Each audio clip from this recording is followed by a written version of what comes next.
दौलतमंद आदमी को जो सम्मान मिलता है वो उसका नहीं, उसकी दौलत का सम्मान है। अपनी कहानियों, अपने उपन्यासों में ऐसे अनेकों विचार देने वाले, ऐसे अनेकों उदाहरण देने वाले और ऐसे अनेकों जीवन के मंत्र देने वाले मुंशी प्रेमचंद का आज यानी कि 31 जुलाई को जन्मदिन है। ये उनका 141वां जन्मदिन है। उनकी जयंती पर आप सबको बहुत बहुत शुभकामनाएं।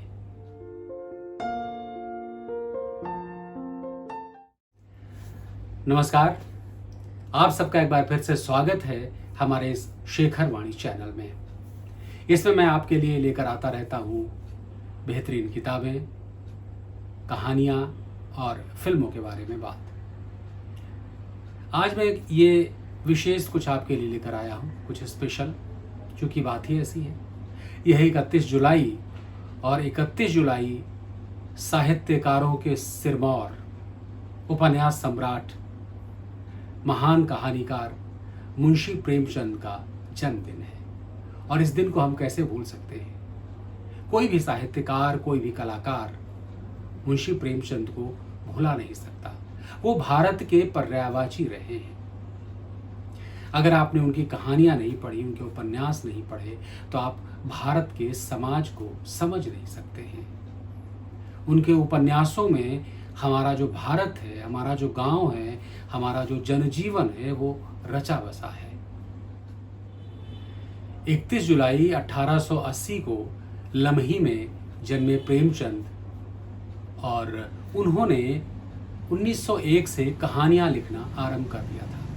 उर्दू फारसी के बहुत अच्छे जानकार थे, लिहाजा वो उर्दू में कहानियां लिखते थे और उर्दू के जो कहानीकार थे, उपन्यासकार थे, उनको खूब पढ़ते थे। 1936 में उनका अवसान हो गया, लेकिन इस बीच उन्होंने जो काम किया है वो अद्भुत है। न जाने कितने लोगों के बराबर काम है वो। उन्होंने करीब 18 के आसपास उपन्यास लिखे, 300 के आसपास कहानियाँ लिखी और न जाने कितने निबंध और अलग अलग तरह के विचार पत्रिकाओं में देते रहे। इस बीच उन्होंने हंस पत्रिका का संपादन किया, जागरण का संपादन किया, उन्होंने नौकरी की। लेकिन जब गांधी जी का आह्वान था कि सब लोग नौकरी छोड़ करके, सब कुछ छोड़ करके असहयोग आंदोलन में हमारे साथ आ जाएं, उस दौरान प्रेमचंद ने, जो अध्यापक थे, उसकी नौकरी छोड़ दी उन्होंने और गांधी जी के साथ आ गए और अपना जीवन यापन करने के लिए अपना जो लेखन था उसी पर पूरी तरह से निर्भर हो गए। हालांकि उनको बहुत दुर्दिन देखने पड़े।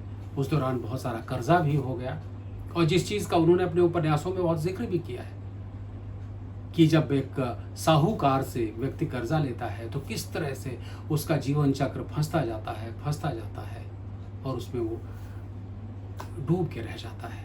उसका निकलना बहुत मुश्किल होता है। उनकी कहानियाँ बहुत सारी आप लोगों ने पढ़ी होंगी, पढ़ी नहीं तो सुनी ज़रूर होंगी। जैसे कफन और मंत्र, ये ईदगाह, दो बैलों की कथा, ये ऐसी कहानियां हैं जो कहीं ना कहीं हमारे सबके आसपास की हैं। एक उनका कहानी संग्रह है सोज़े वतन। 1908 में जब वो छपा तो उसको जब्त कर लिया गया था। ये कहा गया कि उसकी जो कहानियां हैं वो सारी कहानियां अंग्रेजी शासन के खिलाफ हैं और तब वो नवाब राय के नाम से लिखा करते थे। उसके बाद ही उन्होंने अपना नाम बदल लिया और हो गए प्रेमचंद। उनके यहाँ छापा पड़ा, कहानियाँ मिली, उनको कबूल करना था, किया कि हाँ मेरी कहानियाँ हैं। और इतना कलेक्टर ने यह भी कहा कि चलो अंग्रेज शासन है, तुम बच गए, वो तो मुगलों का शासन होता, तुम्हारे हाथ काट लिए जाते, सिर काट लिया जाता। खैर, वो कहानियाँ जब्त हो गई। बहुत बाद में फिर कहीं से ढूंढ करके उनका प्रकाशन हुआ। उसमें कहानी मैंने पढ़ी थी, यही मेरा वतन है। उसमें कुल 5 कहानियाँ थी। उसकी एक ये कहानी थी कि यही मेरा वतन है। उस दौर की कहानी है और उसे पढ़ते हुए लगा मुझे जैसे कि अभी की कहानी हो। उसमें एक व्यक्ति है जो अमेरिका में रहता है, वहाँ रहता है और उसने बहुत पैसा कमाया है। सारे उसके जो बच्चे हैं सब सेटल हैं, उसके नाती पोते हैं, काफ़ी उम्र हो गई उसकी, खूब सेवा टहल होती है उसकी, लेकिन उसको याद आता है कि नहीं, अपना वतन तो अपना वतन है।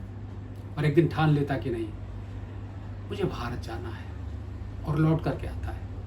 मुंबई में उतरता है वो देखता कि यहाँ तो बहुत कुछ बदल गया है, वो है ही नहीं, वो लोग, वो जगहें,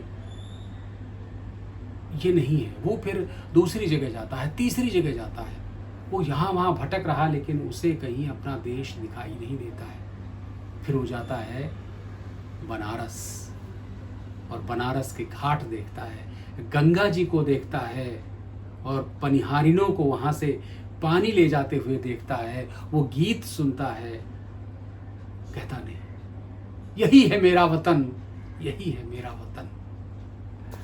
तो जो देश प्रेम की कहानियां थी कमाल, शायद इसीलिए उसको जब्त कर लिया गया था। तो ये था सोजे वतन प्रेमचंद का।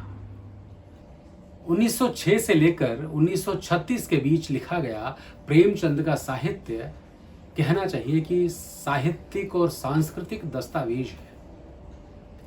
इसमें सारे जीवन मूल्य, सारा देश, सारा समाज, सब कुछ जैसे उसमें समा गया है।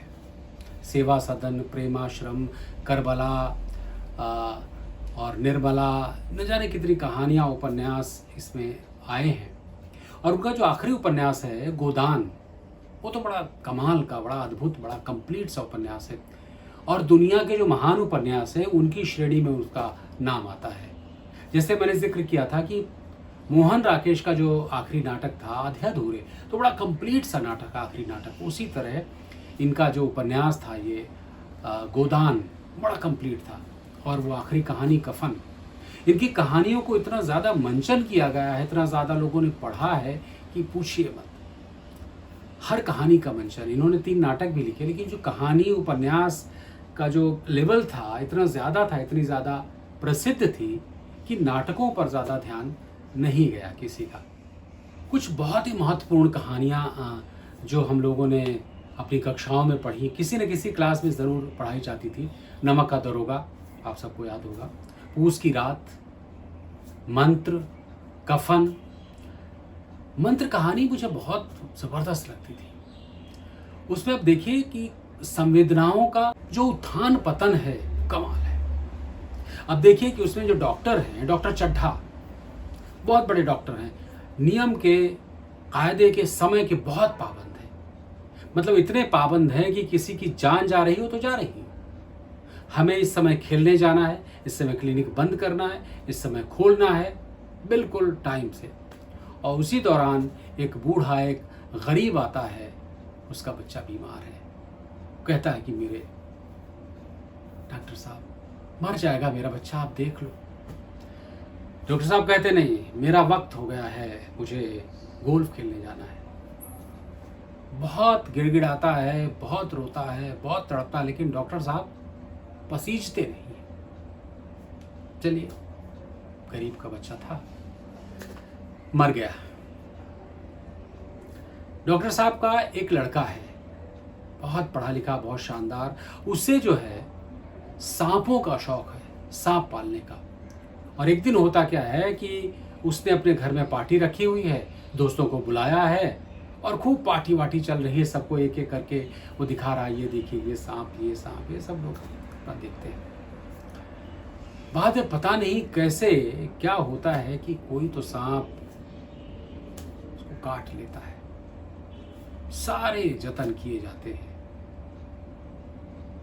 कुछ काम नहीं आता। अंत में वो बूढ़ा अपने दरवाजे पर बैठा है, आग दाब रहा है। उसे पता चलता है कि डॉक्टर साहब के बच्चे को सांप ने काट लिया है, और वो बूढ़ा उस सांप का मंत्र जानता है, उसका जहर निकालना वो जानता है। उसका मन करता चलो जाके उसको ठीक कर दूं। फिर जो दुनियावी, जो समाजी विचार है वो आता, कहता नहीं क्या करना हमको, भाई बड़े लोग हैं, ठीक कर लेंगे, हमको क्या करना जाके। फिर लेकिन अंदर से जो उसकी ईमानदारी है, जो उसकी सच्चाई है, जो उसको उसके इमोशन है, लगता कि नहीं, अगर मानवता है तो इसलिए हमें जाना चाहिए। फिर वो सोचता है नहीं जाना चाहिए, चला जाता है कुछ दूर, फिर लगता नहीं, क्या फ़ायदा जाके, और जाता है और कब उसको ठीक करके आ जाता है लोगों को पता भी नहीं चलता। तो ये जो संवेदनाएं हैं अलग अलग वर्ग की, ज़रूरतें हैं अलग अलग वर्ग की, अलग अलग वर्ग के लोगों की समझ की, कमाल तरीके से दिखाया। ऐसे पंच परमेश्वर कहानी ज़बरदस्त है, कफन। तो इन कहानियों को आप पढ़िए, और अगर आप पढ़ना चाहें, बल्कि मैं तो सजेस्ट करूंगा, सुझाव दूंगा कि आप ज़रूर पढ़िए। अगर आप प्रेमचंद को नहीं पढ़ते हैं तो बस आपका जीवन अकारत है, सच बता रहा हूँ मैं आपको। पढ़ना है तो नीचे लिंक दिया है, उससे आप किताबें मंगा सकते हैं अगर आपको कहीं नहीं मिल रही हैं। तो फिलहाल बस प्रेमचंद के बारे में आज के लिए इतना ही, और फिर मुलाकात होगी। अगर चीज़ें अच्छी लगती हैं तो प्लीज़ सब्सक्राइब कीजिए, लाइक कीजिए, दूसरों को भी सुनाइए। बहुत बहुत शुक्रिया।